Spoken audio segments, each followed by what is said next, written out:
Thank you everyone for coming, for indulging myself and our speakers with kind of giving them a context for who everyone is. So on to our speakers. So we've got Isaac and Aaron Jarnigan with Integrity Grove. Integrity Grove brings together years of experience in content creation and digital marketing to help businesses thrive. So Isaac Jarnigan brings a wealth of experience in content creation and business management to Integrity Grove, beginning his own social media efforts and business launched in high school. Isaac quickly mastered content creation, community engagement, and driving business results, achieving over 20 million impressions and 50,000 plus followers on his accounts. Be sure to ask him about his recent Ames, but make it cinematic video series. During college, Isaac transitioned to full-time client work, successfully enhancing the digital presence of more than 60 clients, including notable brands like Pepsi and Come and Go. At Integrity Grove, he continues to deliver innovative and impactful content alongside creative solutions tailored to the client's needs. And then Aaron Jarnigan is an award-winning marketing professional known for his entrepreneurial spirit and passion for innovative strategies. After finishing marketing efforts for a chamber and economic development organization before transitioning to the agency space. I almost said the space agency. Oh, that sounds cooler, I think. Yeah, that sounds cooler. Over the years, Aaron has served a diverse range of industries, including financial institutions, construction companies, and nonprofits. He holds accreditations from Google, HubSpot, and LinkedIn. At Integrity Grove, Aaron leverages his experience to craft effective strategies and help clients set and achieve their marketing goals. Isaac and Aaron, thank you for being here. Thanks so much, Dylan. Yeah. Let me start. Yeah, go ahead. Awesome. Well, welcome everybody. Thank you so much for having us here. It's just a super blessing that Cece and Dylan invited us and that we could be up here in front of y'all. This is actually super special for Isaac and I. You probably picked up on it, but we're brothers, which is just super convenient when starting a business. There's lots of pluses. There's a few interesting times sometimes that we've had, but all is going great and we appreciate that. But this is extra special for us, the idea of home builders and folks that work in homes or make buying a home possible or wherever you're at in that process. Because our dad, for his entire career, put in countertops and cabinets, started off in the shop and worked his way up to helping management. And so just being able to see the work that he did, how passionate he was in that work, is just really, really cool. So being able to talk to you folks is something that's really, really exciting for us. And I always neglected his expertise growing up, and now I regret that. And now I'm trying to learn all of it over again with all this stuff. You're like, you don't know anything. You got all the technology. But anyway, we thought it was super fitting, especially with the room of folks that we're in, to title this presentation Digital Curb Appeal. You know, obviously curb appeal is something that's very easy for all of us to kind of understand, but we felt that was very fitting for today. So kind of just getting started, who are we? So we're Integrity Grove. Yep. Our very polished definition that we have here is we provide content marketing and web services with an agile approach that drive real results. And from a baseline standpoint, we do a lot of involvement with businesses helping do photo and video-centric social media content, as well as developing website services like building out a website or building out a landing page. And then third, paid advertising campaigns a little bit as well. Industries we've worked in, obviously you can pick and choose whatever one, but we've really prioritized financial institutions, home services, specifically a tree service here, and everything crazy from, I have a friend that I grew up with, and he has a really successful online community surrounding sports cards, and we do advertising for him. So super fun, all the different things you can do. So if you have baseball, football, or basketball cards that you're looking to trade or want to get into the market, we know a guy. It's so random. So, I see a hand up over there. It's so random. I'm not kidding, by the way. I'm serious. Yeah. And it's free for now. It won't be forever. Yeah. But another question that we often get about our name, Integrity Grove, is where does that come from? Why is that important? And for us, something that our parents taught us as we were growing up is the importance of integrity, especially in business, you know, and this is something that you all know as well. Doing the right thing when nobody is looking, especially when you're the expert. They're trusting you to make the right and best decisions for them, whether it be, you know, the type of flooring, if they have kids or dogs, or the paint, you know, especially if they have kids. We have a 4-month-old that we're like now figuring out how to baby-proof, you know, everything, because she just keeps growing and it's terrifying. But And then the Grove side of it, just the idea of community, and that if you have just a bunch of people that are like-minded, working hard to drive results and grow, that if we grow together, it's just going to help us all go farther. So that's where the idea of the name came from for us. Yeah, again, I'm Isaac Jarnigan, and my role between the two of us is creative lead, so messing with all of the creative services, like taking the photos, being behind the camera, messing with lighting, actually making that happen. The more gun-ho dude, direct, want to do ideas, all that stuff. So that's my side of it. Crazy story, honestly, getting into all this. When I was about 10 years old, I'd watch this guy play video games, and I don't know where you got this, but he would record while he would play. And then if he did something cool, he'd make videos together and do that. So me being 6 years younger than him, I did that same sort of thing, made edits of my games, and then eventually a few years later, I'd do stuff with my phone and post it on social media platforms that we're very familiar with today, such as Instagram and TikTok. I was a TikTok kid when I was 16, a little ashamed saying that, but I did. I made tech videos, I made videos about the home state that we live in here in Iowa, and a bunch of random things, which is was a fun passion of mine. Deriving from that, I had an interest to dive into business, so I started what does any kid that wants to start a business do? He starts a clothing brand. I did exactly that back in the day, and that led me to buy a camera, and I was able to take photos of these clothes, but then I'm like, wait, people want me for other things too, like taking photos of their beautiful families or taking photos of their small businesses. So that turned into video, and then I got to college and had some opportunities where I could do that more reoccurringly, and now it's turned into a full-time thing, which has been super fun. So crazy way I got here, but that's the main story a little bit, starting with this guy. And just quick before I dive in, just how many of you, whether it's yourself or a kid of yours, has done like the social media content thing? Raise a hand. Anybody bold enough to share what it was, what the topic was? I thought you were our plant. You said that earlier. I could do it. I don't know what they do on there. Right, yeah, okay, I guess a lot of us don't know, which is crazy too. Yeah. You can't say you're going to be our plant and then not be our plant. Didn't plant me with anything. No, awesome. And then I saw the hand back there too. Just a little add, a little bit of voiceover. Yep. Awesome, awesome. Well, and it's ever growing and ever changing. And I know even when we were younger, it was hard for our parents to understand what the heck we were doing. Is it safe? Who are you talking to? And all that good stuff. So it's just interesting how that's developed. And kind of funny from a brother perspective. So I'm a little bit older. And it was funny as I was doing kind of my thing and he was learning, he would be asking questions. And kind of in the moment, I don't know if annoying is kind of the right label, but I kind of felt a little annoyed. But what really annoyed me was he very quickly got way better than I was at some of this stuff. So it quickly went from being annoying to being jealous. So I'm very proud now of the stuff that he's done. So it's just kind of cool.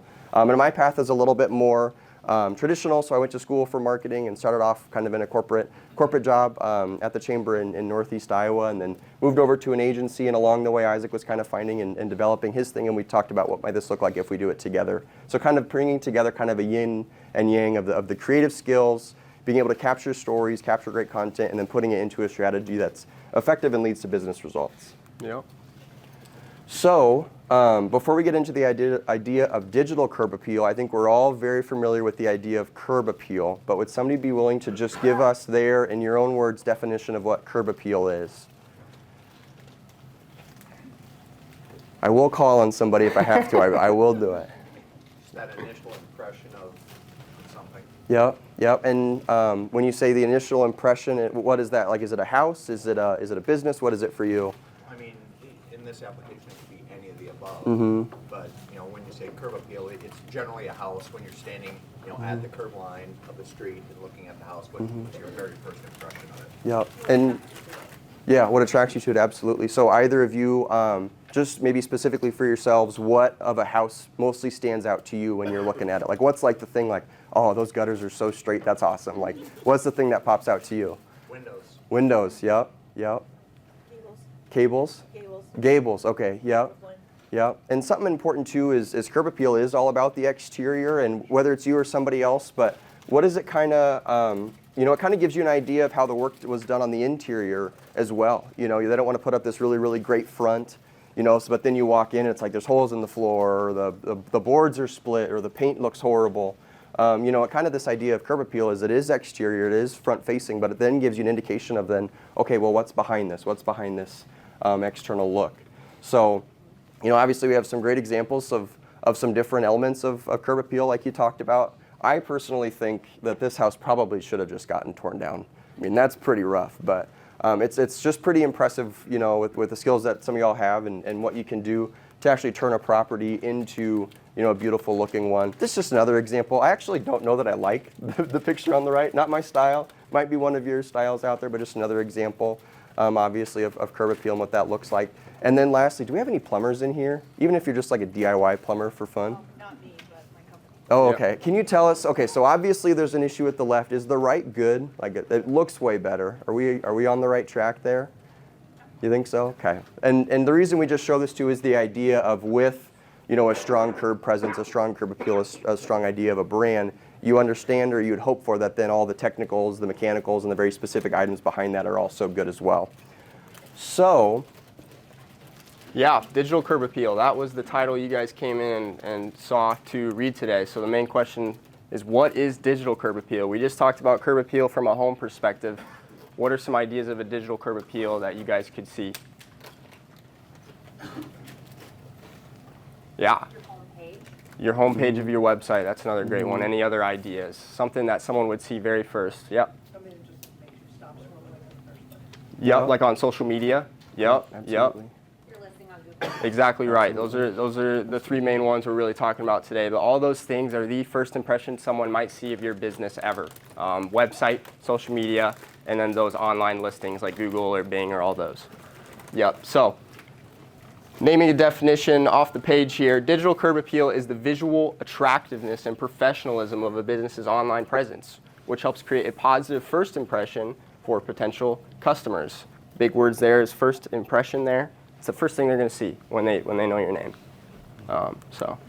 And then it begs the question, why is digital curb appeal important? Like, what's this idea of digital curb appeal? I know the definition, it's very, very simple, but why, especially today in 2024, as we're very quickly approaching 2025, why is this idea very important? And it's all about how your customers, your leads, folks are finding home builders and home builder services today. And this is kind of a busy slide. I'm super appreciative of all the TVs because then you can actually all see what's kind of going on. But it's all about the modern customer journey and how the modern customer engages with your brand and your presence online. which has changed so much recently. Yeah, it just ever changing. Even for us, you'd think like every day we'd be on top of it, like this Facebook update, all these things, and it's like they're making it too hard. It's insane. But anyway, so kind of this modern journey starts with awareness, then findability, reputation, conversion, so that actual purchase or lead taking place, and then advocacy at the end of it. For the purpose of this presentation, we won't be getting into the advocacy side of it after that conversion takes place. But the idea is, you know, once you've gained that customer, you've had that good experience, everything's been great, how can you then turn that into repeat business or just a great referral? That's kind of the idea there. But why this is so important is especially on the awareness front. It's all of these, and we'll talk through each of them, but specifically with awareness, you know, it's how are folks coming across or learning about your businesses or services online. You know, there's obviously the best way, which is word of mouth, you know, but then what's that next step? They're going to go check and see like, oh, okay, my buddy said this business, I need to go and take a look at their website, social media page, see what they have going on.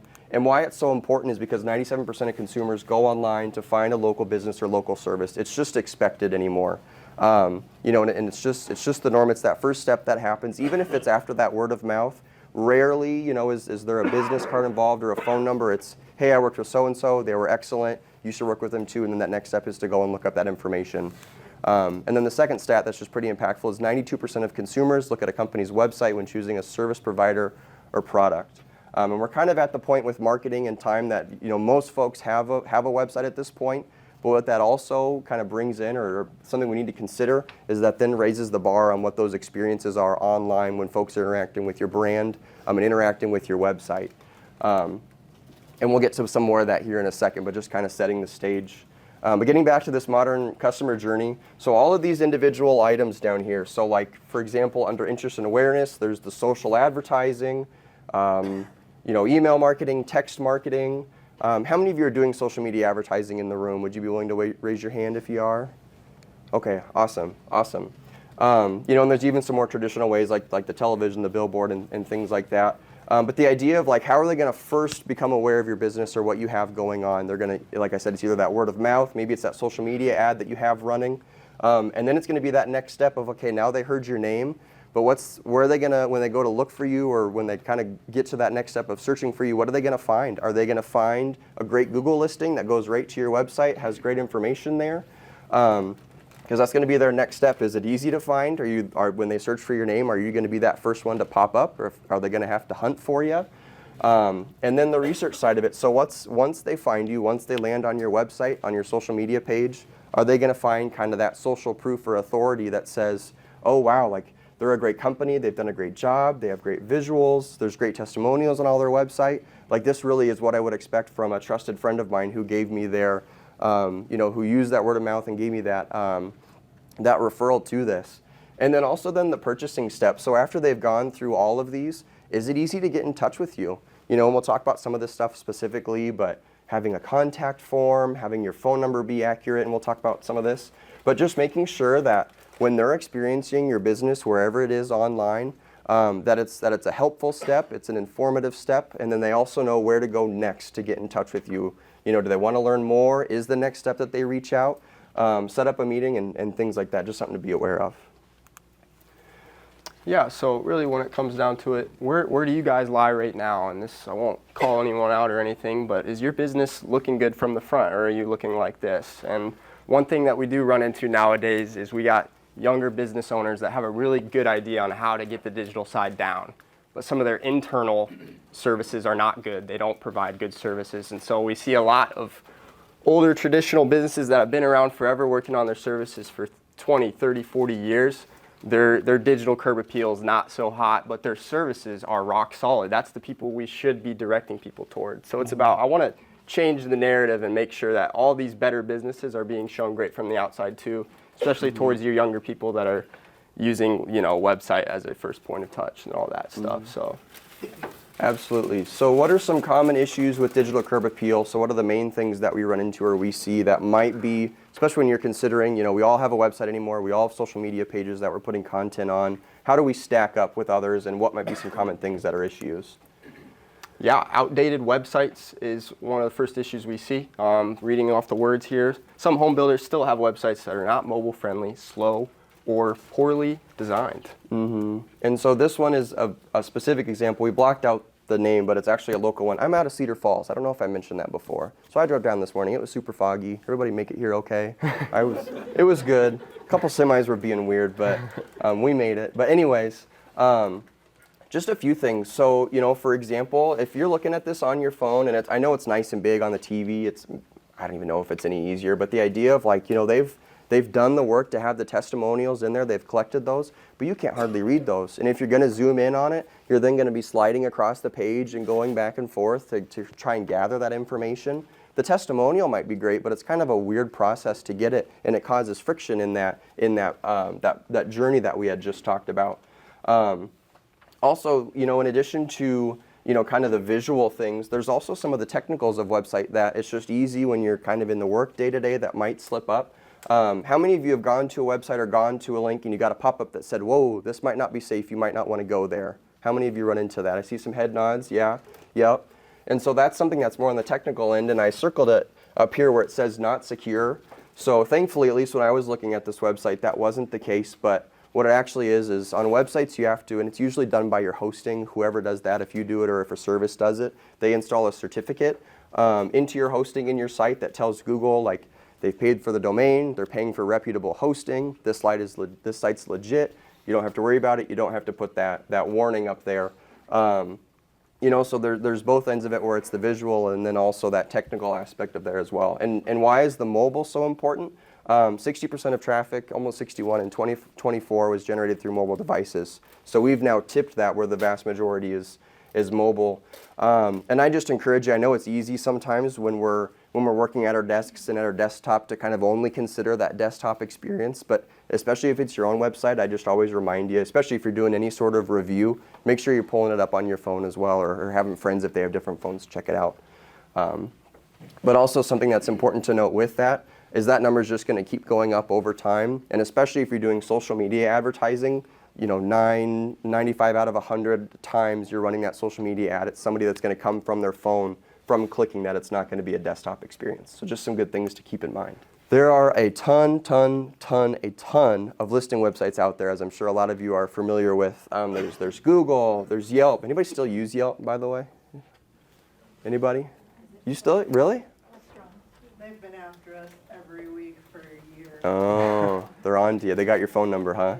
Yep. They won't stop calling. But anyways, the point is there's just a ton of different ways that somebody might stumble across your business listing. You know, even like the chamber website or the Home Builders Association website, having that listing on there, you just want to make sure every once in a while you're checking in to make sure all that information is consistent. And I know there was a financial institution back over there, kind of a funny story. Funny to me, not funny to them. Maybe it's not even funny at all. It was pretty serious. Yeah, that's probably more on the serious side. I set that one up well. Yeah. But it was a client that we were starting with and kind of going through some of their stuff. This was before Isaac and I were together, something that I was working on. But a phone number that was on, it was a credit union, and I will not say their name, but there was a phone number on their website, and the number read correctly. Like if you typed it in from what the number said, you would call it, it was the right thing, it was fine. But what they did is they had hyperlinked that phone number and then had the wrong phone number then on that link. So the number was correct, but when you would click it, you would call, it would be a different number. And it was just some little old lady somewhere that was getting voicemails of people's member information, financial information, and called the credit union, was like, what is going on? Because they were saying the name.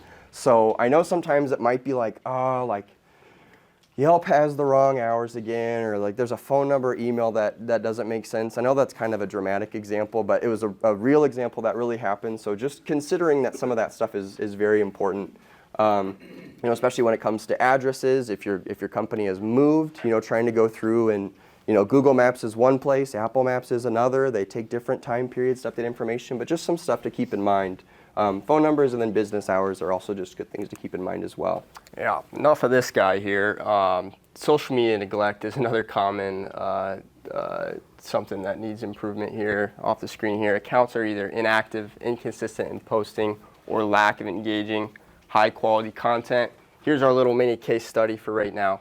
I'm looking at this profile photo. Looks all right, you know, whatever. But if you look really closely, it's just a low quality image, not optimized for a profile picture. And then obviously their main symbol of them is cut off a little bit. So just, you know, that's something you could be looking at here. Also, they haven't posted since 2021, which is quite a long time. And if you're younger going in there and seeing their Facebook page, you're going to be wondering, are they still doing anything? Are they doing anything? Are they up to snuff? That's something you immediately think. Now, if you go and dig deep to other places, you might see, oh, they're good, active business. But first impression is what we're talking about here. You don't really know. And obviously, they haven't taken the time to reach out to any of their community that they've worked with to see if there's any sort of notability, specifically through Facebook at least. And kind of like the contact information example that I mentioned, some of it can seem just kind of ridiculous, like the picture being slightly cut off. But those are details that folks look for, especially if the other folks that are options for your service in your area are doing a good job of addressing those details.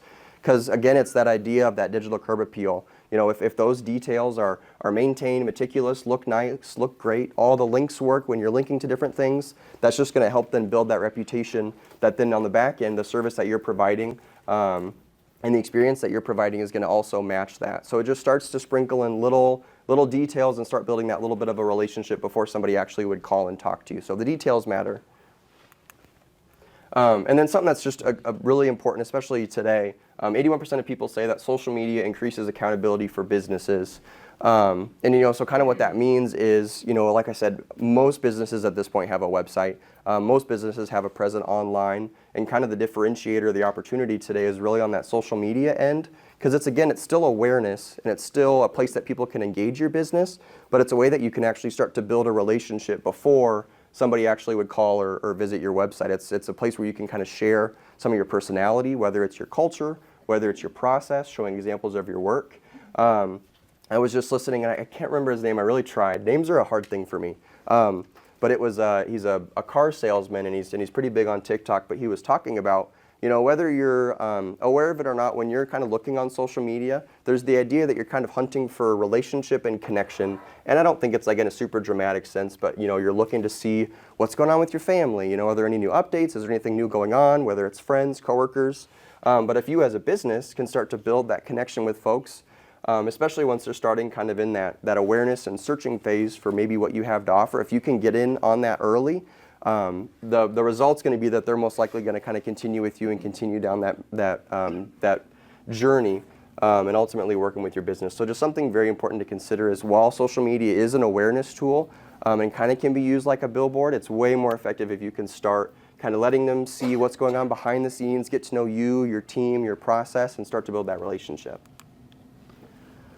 So we talked about some of the issues that we see, and again, our goal with this is we're not trying to like send you away with like, holy crap, we have to redo everything. It's just like, what are some small steps that we can take to make a difference and start to set ourselves apart from some of competitors in our space.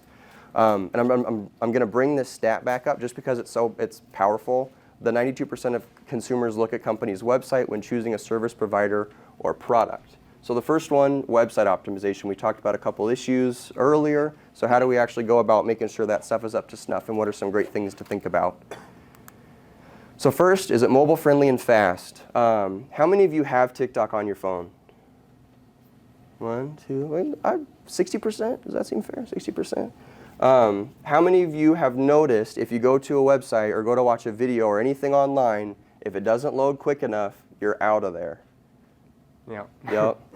Yep. We, especially with this kind of lead of short form content, and there's even studies, especially with young kids that are just consuming this like crazy, it's reducing attention spans, and even in adults, it's reducing our kind of time that we're willing to give somebody our attention before we decide if we're interested or not. So if your website hasn't loaded in a few seconds, I'm out of here because I don't know if the Wi-Fi is not working. I don't know if it's your website. I don't know what the issue is. All I know is I'm out of here because I'm busy and I have something else that I could be looking at or working on. So, and something that's interesting with this too is it can be different for desktop and mobile. Desktop, usually you're plugged into internet, and usually that's a solid connection. We're blessed that internet speeds are way better than when we were little. And we got a little bit of the dial-up era. So like I know that noise that would kind of turn on. The idea that you couldn't be on the phone and be on the computer at the same time. It's crazy that 5, 6, or 10 years ago, we could only be on one at a time, me and you. Now that's not even a question. I mean, well, and it was funny, just a random story from when we were growing up. You would play a game, and he would have, it was a computer game, and there were some metrics in the corner about how good his internet was. And what would our dad be doing? Was he I don't know, Clash of Clans? Anybody play Clash of Clans? Ever heard of that game in here? Okay, good. I forget what it was, but you would like notice, and you would go, "Dad, get off your phone," because he would see it. I was so spoiled as a kid. I can't lie. So, but I remember. I think back when we were doing that, our internet speed was like 3 megabits a second. Where now they're talking about 1 gig plus. I think in Cedar Falls you could have up to 10 gigs, which is just like ridiculous. But I suppose there might be a case for it. So just something to be very aware of, and just something to keep in mind when you're looking at your own stuff, your own website. That's very, very important. Next is clear messaging, and this kind of takes a couple different lenses. So the importance of easy navigation, clear calls to action, and having updated contact information. So again, thinking about that customer journey that they take. If they're on your website, like we're already pretty blessed that we have their attention, that they're looking, like they're a captive audience. We're here to make our pitch. A good way to think about your website is it's kind of like the first salesperson that this potential customer runs into. And if it was an actual salesperson, you're going to make sure that they know all the information, know all the details, can make the sale, can make the ask. I mean, a lot of us hate asking for that money or that deal at the end of it. That's sometimes the hardest part. But making sure that that's all clear. So if we have their attention there, we educate them, we give them information, talk about what the products are, what the services is, and then give them the next step of just say, hey, see how we can help, contact us, get in touch. We would love to earn your business and talk to you. And then the last part of it that should be a thread throughout all those things is, why are you unique? There's flooring companies, there's marketing agencies. I swear there's one on every street corner, and there's virtual ones everywhere. But like, what makes us different, and why should they consider you over somebody else? Because especially now that you have their attention, it's a great time to tell them that. And also too, just some extra tips that I didn't even think about putting in here, but it can be written word, it can be photo, video. I personally love having something told to me. Maybe I'm kind of lazy. I don't know if I just admitted that. Yeah. But having somebody talk through and show visual examples of what they're working on, why they're different, is just a great way to think about and do that. And lastly, portfolio or gallery. I mean, a lot of the work that you do is very, very visual. and it's the details of your work that really let you stand out versus your competitors. So make sure you showcase that. You know, did you have a beautiful set of cabinets and countertop that you put in? You know, did you cater your food to a beautiful event that is just everybody's enjoying it and have a great time, big smiles on the faces, stuff like that.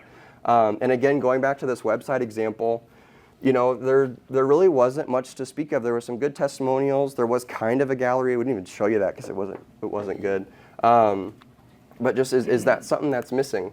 So just to show you an example, and this actually, again, family is very important to us, so I apologize if we kind of keep bouncing back to that. But this actually, our dad, the company that he worked for in Des Moines, doing countertops and cabinets, sold about 1.5 years ago. And then they actually relocated up to Ackley, which is like 40 miles from where I live. And he decided to start his own. So we were actually able to help him kind of put together what he needed to get that rolling and get that started. So that was kind of fun. But just a little fun thing that is just cool to see is the name of the business is AAI Kitchens. And the AAI is our initials of his sons, so the brothers. So just something that's really cool. But just keeping in mind that a lot of your work is highly visual. You want to make sure you're capturing it and showing it, so when somebody's interacting with your brand, interacting with your content, they can see what work you've done before. And make sure they're up to date. You know, maybe you did a really, really great job 3 years ago, but what's something new that you're doing now? You know, phone cameras are getting way, way better. Picture quality is getting way, way better. So just making sure on a regular basis that you're updating that information. Yeah, let's talk about social media strategy and how you can improve it a little bit. We got some businesses that are doing really well in this room. I love the Schonert's pages. I love Discover Ames is doing really good stuff on socials. So it's fun seeing you improving that social media landscape in this community so we can have a good front. But here's some just tips that hopefully every business size here can take from. First tip, just to help, is post consistently. Provide value-driven content that showcases work, behind-the-scene processes, and customer stories. Something that's so exciting about the home services space, which made me extra excited to talk about, is you truly do have, most of you, a service or a product or something beautiful to see. And not only that, but everyone in the world can relate to it. We all live and sleep somewhere and have a space around us. And your services are a lot of time interlaced in that process. So beautiful looking decorated room or beautiful plumbing job or good looking stuff. Everyone can relate to that. And something funny, you just mentioned the plumbing job. I don't know what it is. So we bought a home a couple years ago and went through kind of the remodel process. I love when the mechanicals look really, really nice now. Like before, would never notice it, but like now some of the stuff, like with the plumbing they have, it's almost like, why can't I think of the word? An electrical box. Why can't I think of like the technical word for that? I'm not the guy. I'm far from the guy. But anyways, plumbing now, like they have like kind of that setup where they have that almost looks like a tree of all the hot and cold water in the house. You can turn off different sections and it's just super visually beautiful. Yeah. Like that is awesome. And growing up, I would have never ever noticed that. But just going back to that detail thing. Yeah. So, sorry. And before we move on here, I just want to showcase the word consistently. Some of us in this room are posting multiple times a week, which is great. We have the size and the capabilities to be able to achieve that. Some of us are posting 0 times. And that's okay. It's just about setting a goal that is achievable for ourselves. Like if you're posting 0 times a week, can we move it to 1 time a week? If we're posting 3 times a week and we have the resources, why don't we post 5 times a week and also up the quality of those posts? There's improvements for everyone here to make with that social front, but ignoring it would not be solving that problem a little bit. So let's talk into like what we can actually post about, you know what I mean? Timeless topic ideas, something that I have hated over the years is trying to feel like I need to keep up with trends. We see people doing dances in front of their business. I hate that. Has anybody done it? I gotta know. Has anybody done one? Has anyone of those? danced for their business on socials? No. Me Anybody neither. want to come up and show? We can pull it up. No, anyways. Free advertising, I don't know. You got people doing dances, you got people doing crazy transitions of like, you know, a video and then they roll and then it shows up and then you're like, oh, look at my cabinets or whatever. Anyways, it's exhausting to keep up with, so I want to go over timeless topic ideas that will never go dull, that will always be relevant. And some of those being before and afters. I'm a big fan of this one because it is the least BS way. It shows exactly what you do as a business. You see the before product, you know, this kitchen and, you know, older cabinets, older countertops, no dishwasher there. And then you see the work that was done there. So you got a nice backsplash, you got a nice cabinet job, countertop job. and you got that dishwasher added there. It just shows exactly what you did. It's not like you have to dance around that. It genuinely shows what you did. Here's another example of a before and after. This is the tree service. They took an image before and after. As you can see, this house is covered by trees. They went in, took them out, and it looks great. They even stump grinded them too. So very easy to show yourself off, and that never goes dull. And something too, I mean, this is a super, super, super basic example, and probably a lot of you do some sort of element like this. And if you already do that, well, Isaac mentioned it, but maybe how can you look at leveling it up? Because if we're all doing the same thing, nothing's going to really stand out, especially if we're all good. I'm assuming everybody's pretty good at their jobs in here. That's my hope. But you know, like, could we look at doing a video where we have a staff member talking about the transformation that took place? So just looking for opportunities like that to kind of level it up, especially if you're already doing it. But yeah, this would be very easy to do on a free app called Canva and stuff like that. Very easy, something for you to put together. Something we've been doing as a business recently, as we've been together, has just been doing. I could have What got is a way this better screen grab? screenshot. I swear I got one with your eyes open. This is what we got. All right.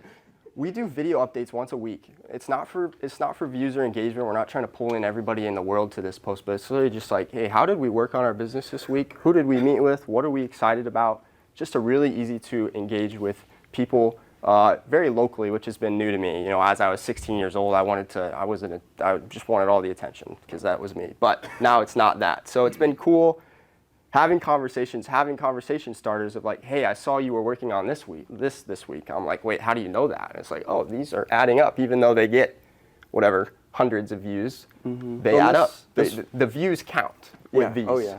Well, and it's just fun too. Like, this one was actually specifically about presenting at this. We met Dylan and Stacy at Cafe Diem, right? And we were talking about the idea and stuff. And so we just shot this right after you guys left, like kind of just sharing what we were doing. We didn't share what it was at the time, but I could have gotten a way better screenshot. Yeah. I'm sorry, disrespecting you like that.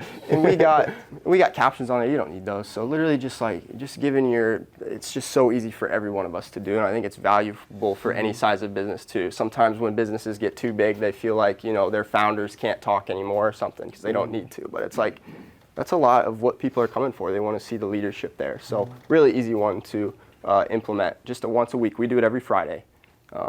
So yeah. And some other ideas too, doesn't have to specifically be this, but you know, like if you have company trucks, you know, if you take them to get washed or have somebody come out and wash them, you know, because that's important to have those looking nice and looking sharp when you're out on the job and folks are seeing that. Any of those little details that really set you apart of like, look at, and there's a right and wrong way to do it, but like look at kind of what we do for our business because we want to have the best possible equipment to take care of our customers in the best possible way that have trusted us with their money. You were talking a lot about culture earlier, and that's a culture thing, you know. Yeah, like having absolutely. our stuff clean, that's one way you could show off that culture besides just basic website stuff as well. So, yeah. And even goofy stuff, and you don't have to do anything, but it's like if it's your team that are cleaning the vehicles, I don't know, it depends on your relationship, but like if you dump a little bit of water on somebody and get their reaction and just kind of show some of the humor. I don't love that. We'll do that one in the next Friday out there. Okay. But just examples, it just being creative and you know, always keeping it, you know, somewhat professional, but we're all human too, and we look to connect with other humans, and that doesn't change when our work is B2B, so just something to think about.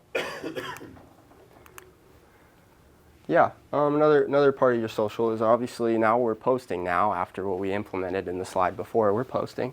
People are gonna say, what's up? This guy, we posted one of our video updates about Galena. Aaron was in Galena, not working. Anyways, just kidding. This guy also went to Galena and stayed in an awesome spot. We just made sure to say like, oh yeah, thanks for the recommendation. We'll take that in mind, obviously, like that. Like they're humans on the other side of the screen. So if you're getting posted stuff, like responding to them means a lot. So that's just another thing you should be keeping up with as well. And an element of this too that we didn't include on here, but is important, is how many, you know, even if you did all the work right, everything was perfect, you still got that bad review. And if you don't want to raise your hand, that's fine, but that bad review online somewhere, something happened, and it's not your fault. Like, we know, it just happens. But something that's important too is, especially if it's online, you know, that feedback, really, unless it's addressed, is forever. And I never want somebody, especially if they think that they had a bad testimonial. We've not had any, they've all been great. But I never, I'm trying to think about the best way to say it, but never want to have, I don't want them to have the last word, if that makes sense. So if they share a negative experience, even just responding and say, whoa, like that's not at all how we want to operate our business. Something happened here, there's a miscommunication. please can we talk about it? And just not being afraid to address it, because 95% of the time, especially if it's on social media, and this was back, probably some of the chamber folks can relate, but when we were making content for a local community, it's like some people in the community just hate being there, and all they do is just tell you how much they hate being there. And then you're like, well, why are you here? But, and then they'll comment and post, and especially if they're using language, and stuff that's just not cool, we would respond to them. Facebook's great because you can send a message to them. It doesn't need to be public, but just even saying like, hey, we see your posts. Like, we're people looking at this. We do see this. We noticed you used some language that we really prefer not to have on our page. We appreciate your input and we want to take your feedback, but would you just please be willing to adjust the language that you used when you left that review? And I think every time that I've had to do that, the review goes away, like it's gone. They don't even respond. I think it's like they just think they send it out there and nobody sees it. So that's just another element of this that's very, very important. I'm sure none of you have ever gotten a bad review. Again, you're all great at your jobs, but engaging with your fans in this positive way is good, but something that's almost as important is especially if there's just questionable stuff, making sure it gets addressed and doesn't just get left. So. Platform choices, we all know. I think this is a pain point for a lot of people. They just don't know where to start or what to post on, and they hear different stuff about everyone's. Basic one is just choose the best platform that fits for your business, especially if you're smaller and looking to get into it. We're all very visual businesses, most of us, not all of us, not to generalize here. Instagram or Facebook are great for visuals, and Facebook a lot of us are familiar with and getting into Instagram as well. Stuff like LinkedIn's good for professional networking and all that. TikTok we kind of describe as being a younger thing now, where actually it's kind of turning older individuals are getting it too. I did not mean to look right at you when I said that. I did not mean to do that. That did happen though. That did happen. Anyway, love you, Melissa. So yeah, if you're looking to get into this, Facebook's always a good one to start on, especially if you're familiar with it. Now, I'd challenge your bigger businesses in here to get a platform that distributes them to all of them, because why not capture all that reach if we have the resources too? That's what we do personally.